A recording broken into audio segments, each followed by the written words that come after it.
Entonces todo el mundo tiene una revelación nueva.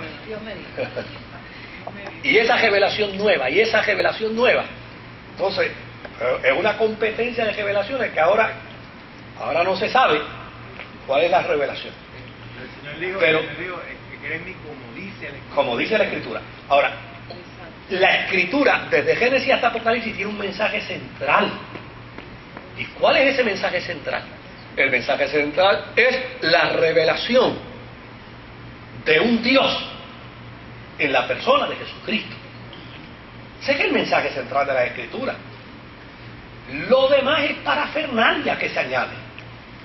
Pero entonces nos entretenemos en el rabo de la chiringa en lugar de apreciar la chiringa, ¿no?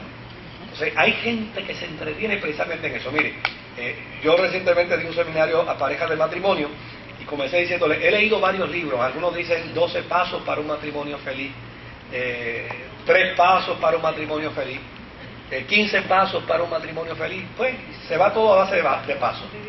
La Biblia dice un solo paso para un matrimonio feliz, y ese paso es reciprocidad mutua, donde el hombre se niega a sí mismo para hacer de su mujer y la mujer se niega a sí misma para hacer de su marido. Si aprendiéramos ese solo paso, no necesitaríamos más pasos. Pues yo me niego para hacer feliz a mi esposa y mi esposa se niega para hacerme feliz a mí, y al final los dos somos ¿qué? ¿Para qué quiero más pasos? ¿Para qué quiero más pasos? Un solo paso. Pero entonces andamos buscando y caemos en la trampa precisamente. Bueno, ustedes no me ayudan, les he pedido que me ayuden. El otro personaje, yo creo que no va a poder llegar a la universidad, pero vamos a ver. El otro personaje es Pedro Lombardo. Pedro Lombardo también fue un excelente aportador del pensamiento escolástico. Hizo una aportación extraordinaria, manejó el proceso de manera extraordinaria, y desde luego es importante también señalar que el éxito de estos escolásticos fue la combinación del pensamiento y la piedad. Ambas cosas. O sea, no se puede ser un intelectual sin piedad, porque a la larga se cae en la trampa de la soberbia, de la arrogancia y del orgullo.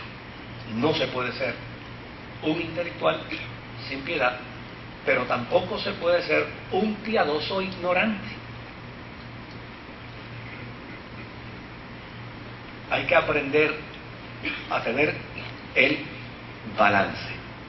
Pedro Lombardo era de Lombardía, al norte de Italia, pasó la mayor parte del tiempo en París, fue estudiante de teología, luego fue profesor de la escuela donde estudió, y en el año 1159, es decir, en el siglo XII, fue hecho obispo de París. Y murió un año después, en el 1160. Fue el pensador teológico del siglo XII que más influyó para el escolasticismo. Su libro más conocido fue 4 libros de sentencias, donde contenía los pensamientos de los distintos pensadores teológicos, y él entonces respondía a cada uno de ellos.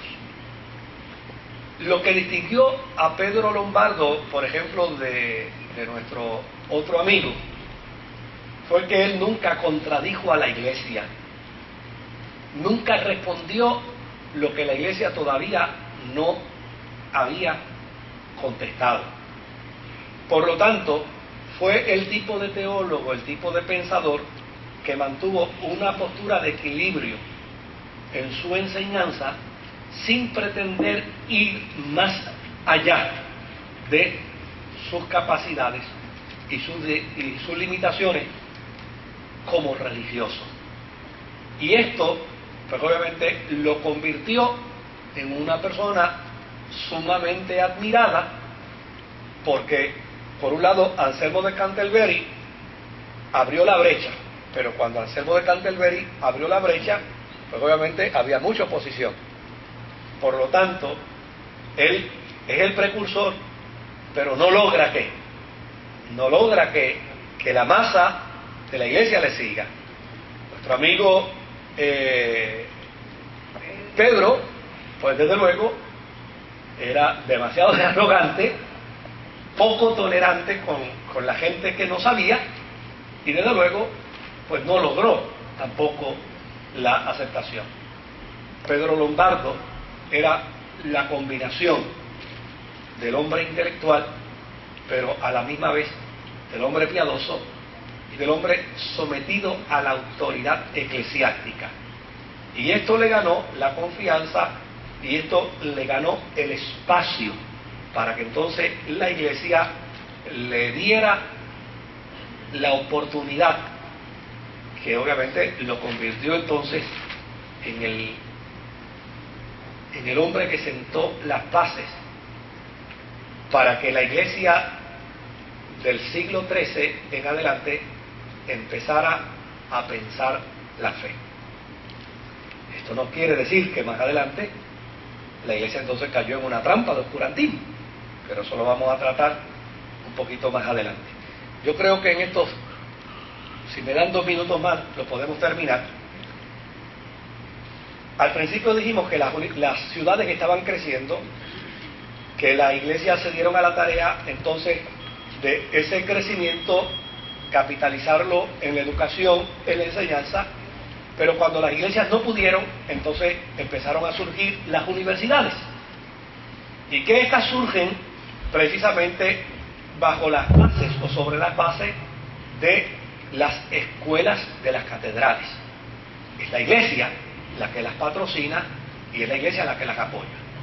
En aquel entonces las universidades no eran lo que hoy son, porque obviamente la razón de ser de las universidades es que en esa época los artesanos dedicados a ciertas ocupaciones se organizaban en gremios cuyo propósito era defender los derechos de sus miembros para así asegurarse que la calidad de su trabajo fuese uniforme. Es decir, todos los que hacían X trabajo tenían que estar equiparados en la misma capacidad. Entonces ellos se organizaban para compartir, para interactuar. Y desde luego a ese concepto era que se le llamaba universidad.